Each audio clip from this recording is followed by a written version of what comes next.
Welcome to the Bogosity podcast for the 19th of September 2011, the podcast that puts peanut butter in your chocolate.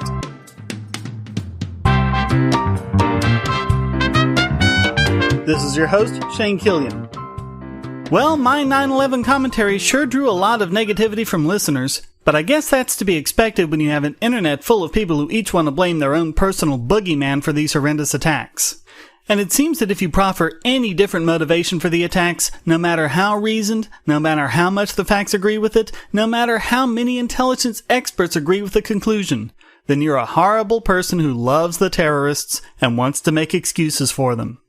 These people seem to fit into three categories. The first is the jingoistic America First crowd. To these people, America is absolutely perfect and wonderful because we have freedom and the terrorists hate that, and that's why they attack us, and no other reason. Point out that there are other countries that are freer than America in many respects, such as Switzerland and New Zealand, and they aren't anywhere close to being the terrorist targets that we are, and you'll receive loud screeds about how you hate America. The second category is the Alex Jones conspiratard truther. I think the less said about them, the better. The third is the one I want to talk about, because that's where I've gotten most of my criticism. As an atheist skeptic, it stands to reason that I've attracted a lot of atheist and skeptical listeners and subscribers, and many of them took great issue with what I was saying. How could I not be shouting from the mountaintops that this was due to religion, how religion poisons the minds of otherwise good people and makes them commit these kinds of atrocities? It just had to be Muslim extremists who believed in 72 virgins because there's just no other way you can get people to kill themselves and others by flying planes into buildings. Here's a sampling of the comments. Terrorists want to rule the world, so the resistance to this regime and its religion is inevitable. We need a world free of religions once and for all. Religious prophecy has predicted the end of the world and worked very hard to make sure that prophecy comes true. Such reactions are not only fueled by religious dogma, they are a direct result of it. Even if we stopped meddling, there's not much that can be done against a religion that hates us. Sorry, it is Islamic ideology, first and foremost, that drives people like bin Laden to commit such pernicious suicide attacks. Well, there's a very good reason why I didn't say that, and that is, quite simply, it just isn't true. Sure, the terrorists were Muslims, even extremist Muslims, but was that really their primary motivation? There's a big discrepancy here. Atheists love pointing out that when religious people do charitable work, they're doing it because humans are, by their nature, charitable people, and they've just convinced themselves that it goes along with their religion. Yet in this case, the mere possibility that the same effect was going on, that they had other motivations for the attacks and made that fit their religion, just doesn't get considered. But think about it. How would we react if another country, say China, came to the US to do the same thing? And let's say they came here not only for altruistic reasons, but for reasons that most of us might even agree with. Let's say they use their military to oust Texas Governor Rick Perry for executing innocent people, putting in a governor of their choosing who will eliminate the death penalty. Let's say they go into states such as Kansas and forcibly oust legislators trying to get creationism taught in the schools. Let's say they go around the country and to Washington, ousting corrupt politicians right and left. And all the while, they're fighting our military, but in the process, killing not only our soldiers, but thousands of innocent, civilian, non-combatant Americans as well. And wives lose their husbands. Husbands lose their wives. Children lose their parents. Parents lose their children. People get severely injured, and even dismembered, and lose their homes, and everything they own. On and on, all over the country. Just what do you think would happen to the mentality of Americans, regardless of religion, if someone were to do to us exactly what the American government has done to so many people the world over? Our jingoistic overreaction to 9/11 is just a microcosm of what it would be like. They are correct about one thing. There needs to be something to turn someone from a freedom fighter into a terrorist. But while religion can be used for this purpose, it is by no means the only thing that can be used. Any form of dogma will work. Most people know about the Japanese kamikaze pilots in World War II. This didn't have anything to do with religion. There's nothing in Buddhism or Shintoism about killing yourself to destroy other people. It began as a last-ditch effort. Pilots attacking Pearl Harbor, whose planes were too badly damaged to return home, decided to take some of the enemy with them. This was seen by their fellow Japanese as an act of selfless bravery, which inspired others and even led to official kamikaze missions, where planes were packed with explosives and, in cases where the target was known, weren't even given enough fuel to return home. The first of these was an attack on the Leyte Gulf in October of 1944. Before leaving, the kamikaze pilots were given ceremonies, but they were not religious in nature but jingoistic. They were given Japanese flags and recited poems about Japan and other rituals that had more to do with the traditions of the samurai, a military nobility, than anything religious. What's less well known is that Germany had their own suicide squad, the Leonidas Squadron. Dozens of pilots crashed explosive-laden planes into Soviet bridges. This had nothing to do with Catholicism, the official religion of the Nazis, but everything to do with jingoistic adherence to National Socialism and love for the Führer. The only reason the attacks didn't continue, and therefore didn't achieve the same notoriety that the kamikazes did, was because Commander Werner Baumbach convinced his supporters that it was a waste of resources, and not very effectual, and that the Mistelbaum was much more efficient. There are many other examples throughout history. Dutch suicide bombers were used against the Chinese in their battle to take over Taiwan. Sailors of the Ottoman would set their own ships on fire and crash them into enemy ships. A nihilist suicide bomber killed Tsar Alexander II. Rudolf von Gersdorff tried to assassinate Hitler by suicide bomb. And, of course, there are the passengers who fought to take down United Airlines Flight 93 on 9/11, killing themselves in the process, but saving the intended victims. There are so many examples of suicide fighters motivated by things other than religion, nationalistic pride, defense of others, or even desperation, that it just cannot be said that the 9/11 attacks were motivated by religion alone or would not have happened had it not been for religion. The primary motivation is so clear, not only because it's the conclusion of the intelligence experts who have directly examined the evidence, but also because it's what these terrorists said their motivations were. Osama bin Laden made his reasons clear in several videotaped comments. For example, quote, "Contrary to what Bush says and claims, that we hate freedom, let him tell us then, why did we not attack Sweden? It is known that those who hate freedom don't have souls with integrity. We fought with you because we are free, and we don't put up with transgressions. We want to reclaim our nation. As you spoil our security, we will do so to you." He mentioned America giving Israel assistance in invading Lebanon, saying, quote, "As I was looking at those towers that were destroyed in Lebanon, it occurred to me that we have to punish the transgressor with the same, and that we had to destroy the towers in America so that they taste what we tasted and they stop killing our women and children."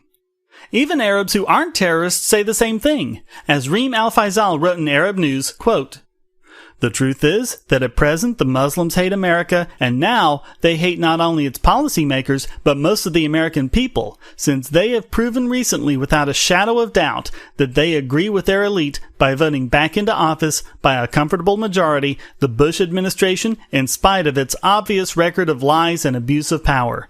The Americans can never claim from now on that they didn't know there were no weapons of mass destruction in Iraq. They can't claim that they didn't know torture wasn't widespread in American prisons, from Guantanamo to Abu Ghraib, and the thousands of other secret detention centers.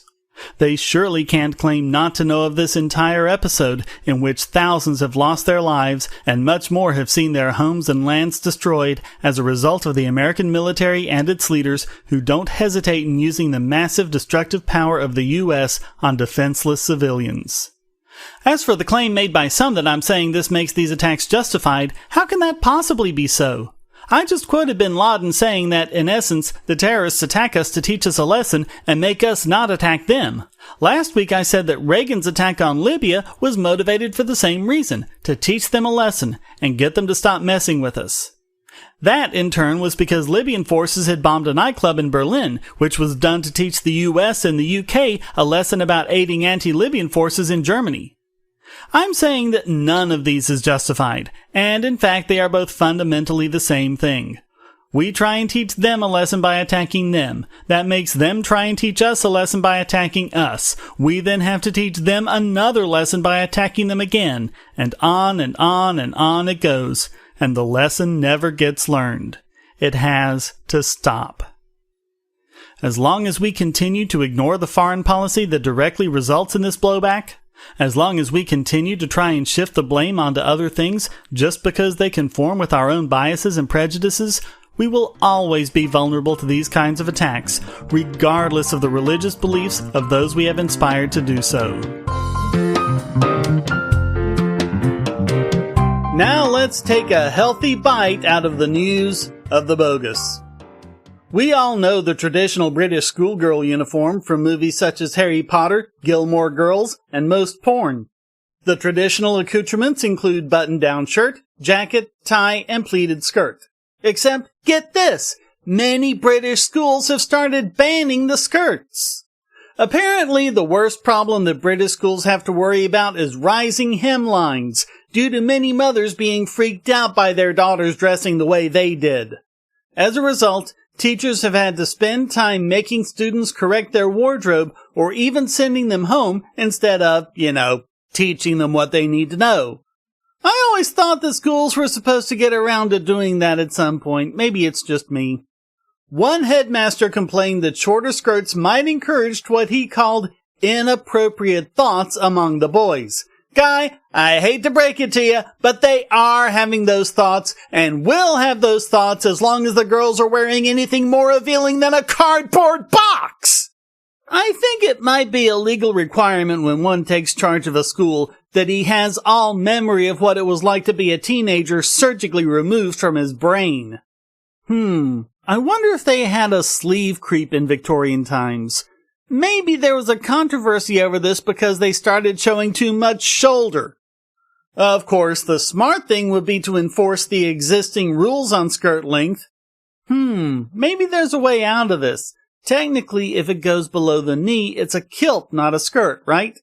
Otherwise, it seems like the move to trousers, which ironically would have been considered too sexualizing earlier last century, may not solve anything. They may just be trading hemline creep for waistline creep. Or even just wearing smaller trousers that show the curves better. Yeah, that'll keep the boys' mind on schoolwork. Harlan Ellison said that the two most common elements were hydrogen and stupidity. Unfortunately, there seems to be too high concentrations of stupidity in schools the world over.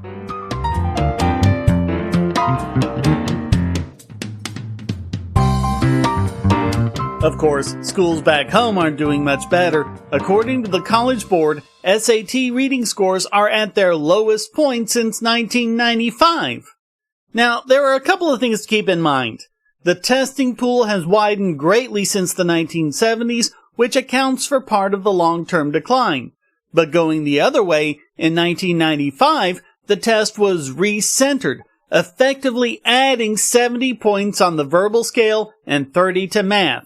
So if you took the SATs before then, you would score about 100 points better today, assuming, of course, that you learned nothing in the intervening years. For these reasons, the analysis focused on the trend over the last 5 years, and that represents an 18-point drop that cannot be explained by other factors. This appears even worse when the highest-scoring students are examined, and their scores have been increasing over that time. These students, who spend a disproportionate amount of time educating themselves when they're not at school, are actually pulling up the average, meaning that average and poorly performing students are dropping even faster than the average shows. And this is at a time when the Federal Department of Education, as well as state governments, have been spending greater and greater amounts on education, over $1.1 trillion at federal, state, and local levels, according to USGovernmentSpending.com, among over 50 million school children, according to ChildStats.gov. That comes to over $22,000 per student, well in excess of the tuition much more successful private schools charge. This is obviously not good, and just goes to show how education in this country is going in exactly the wrong direction.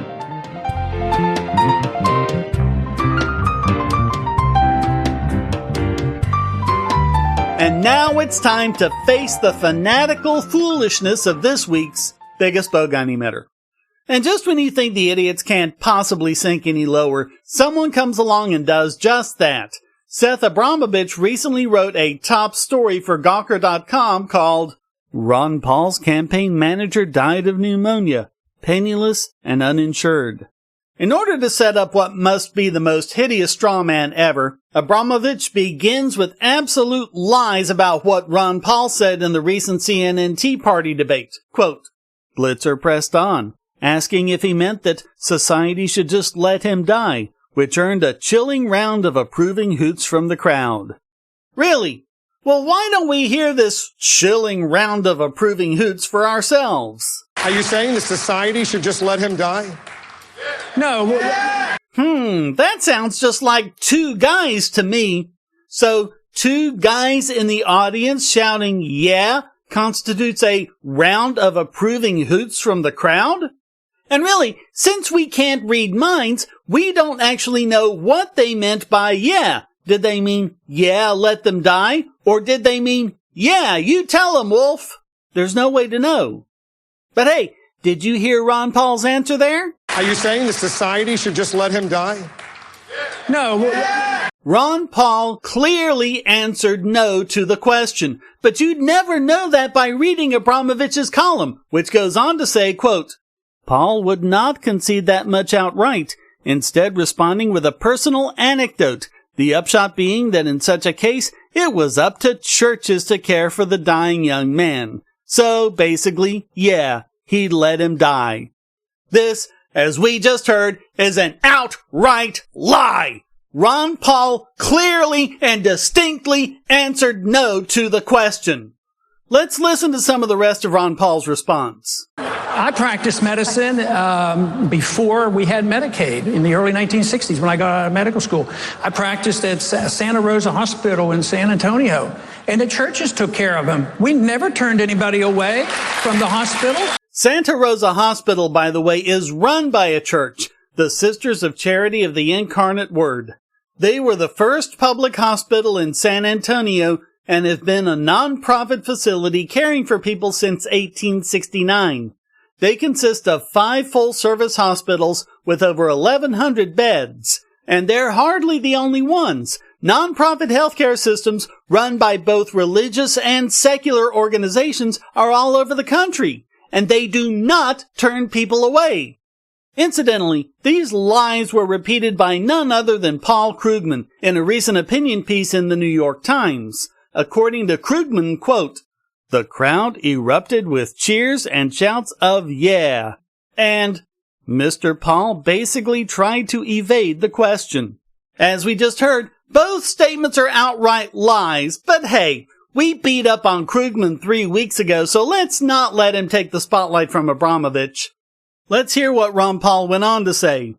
And we've given up on this whole concept that we might take care of ourselves, assume responsibility for ourselves, our neighbors, our friends, our churches would do it. This whole idea, that's the reason the cost is so high. The Fiend! That horrible, horrible man, suggesting that we actually love our neighbors and help them out. Well, where is Abramovitch going with this? Quote, as it turns out, Paul was not speaking purely in hypotheticals. Back in 2008, Kent Snyder, Paul's former campaign manager, died of complications from pneumonia. Like the man in Blitzer's example, the 49-year-old Snyder was relatively young and seemingly healthy when the illness struck. He was also uninsured. He wants you to believe that Snyder died because of a lack of health care, a shining example of how Ron Paul would just let uninsured people die. This is a hideous and despicable lie. Snyder received 2 months of ICU care as he battled complications from pneumonia. Now, before you say, maybe Abramovitch just didn't know about that, listen to what he wrote next. When he died on June 26, 2008, 2 weeks after Paul withdrew his first bid for the presidency, his hospital costs amounted to $400,000. Wait. Hospital costs? So you knew he was in the hospital, yet you're still trying to use this as bogus support for your lie that Paul said that uninsured people should be left to die? He goes directly from talking about dying due to lack of health care to the enormous costs of that health care? Which is it, Abramovitch? You can't have it both ways! Something else he didn't mention.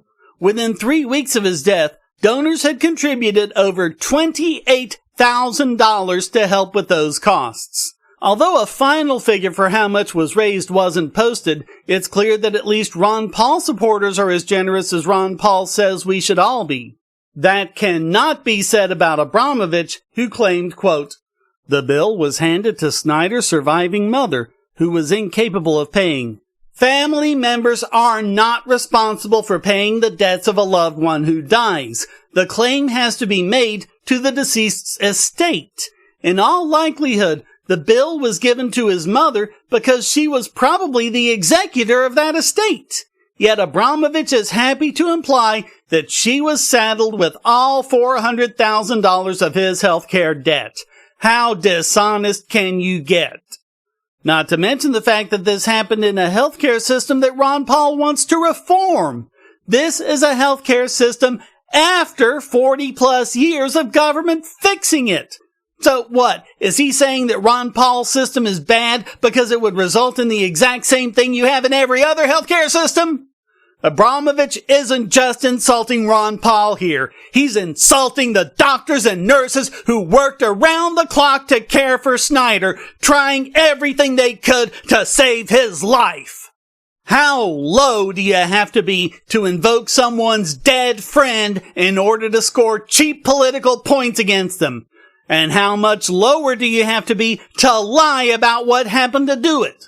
Regardless of what you think about Ron Paul or his campaign, if by now you don't think that Abramovitch is the lowest of the low, then pencil yourself in next to Abramovitch as this week's biggest Bogon emitter.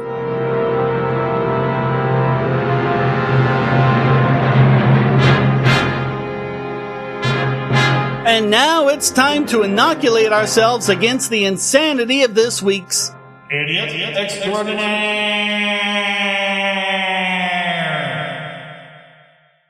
In the recent CNN Tea Party debate, Michele Bachmann went after Rick Perry for his mandate of the HPV vaccine in Texas. She actually did a pretty good job pointing out the blatant corporatism behind it. There was a big drug company that made millions of dollars because of this mandate. We can't deny that. What are you suggesting? What I'm saying is that it's wrong for a drug company because the governor's former chief of staff was the chief lobbyist for this drug company. The drug company gave thousands of dollars in political donations to the governor, and this is just flat out wrong. That's a good point. A better point is that in a free country, no one should have the government force them to have a substance injected into their body. But hey, we beat up on Rick Perry last week, so let's give him a bit of a reprieve and focus on Bachmann. Listen to what she said on national television after the debate. Well, I will tell you that I had a mother last night come up to me here in Tampa, Florida after the debate. She told me that her little daughter took that vaccine, that injection, and she suffered from mental retardation thereafter. It can have very dangerous side effects. The mother was crying when she came up to me last night. I didn't know who she was before the debate. This is the very real concern. That's right. Once again, we see that anti-vaccination nonsense is not limited to the extreme left. According to the real statistics, there were only about 1,500 potentially serious cases out of the 35 million people who took the HPV vaccine. And that's without showing a causal link. And there has never been any sort of link between the vaccine and mental retardation. There is no data showing a link, and there is no theory under which a single vaccine of any kind can cause the kind of conditions required to result in mental retardation. All she has is one mother who claims her daughter became retarded after receiving the vaccine. Even if that's true, there's no way to link the mental condition to the vaccine or to say she wouldn't have become retarded without the vaccine. In fact, the cause of the condition is known only in about 1/3 of cases, and those causes are things like genetic factors, problems that develop in utero, problems in labor and birth, diseases such as meningitis, poison such as lead, and nutritional deficiencies. There just isn't anything in any vaccine that could possibly be there in sufficient quantities to make an otherwise normal girl mentally retarded. A couple days later, 2 bioethics professors have offered to pay more than $10,000 for the medical records proving the anecdote. If there is any truth to this at all, if this woman actually exists, if her story is even remotely true, and she can show the vaccine gave her daughter mental retardation, then she'll have an extra $10,000 to care for her. And her story will get told, and vital information about a vaccine taken by millions will be out there. But, of course, the $10,000 will go unclaimed. There just isn't any way a vaccine can be linked to something like mental retardation. For crying out loud, even Rush Limbaugh knows this. I'll tell you, Michele Bachmann, she might have blown it today. Well, not blown it, but she might have jumped the shark today if she'd have just left it alone on this vaccination thing from last night. But she's now out saying that this Gardasil, the drug, now causes mental retardation. Somebody in the audience came up to her and told her that, so she's not, and that's jumping the shark on this. There's no evidence that the vaccine causes mental retardation. That's shame. How far gone do you have to be in order for Rush Limbaugh to tell you your science is bad? Far enough not only to jump the shark, but also to be this week's Idiot Extraordinaire.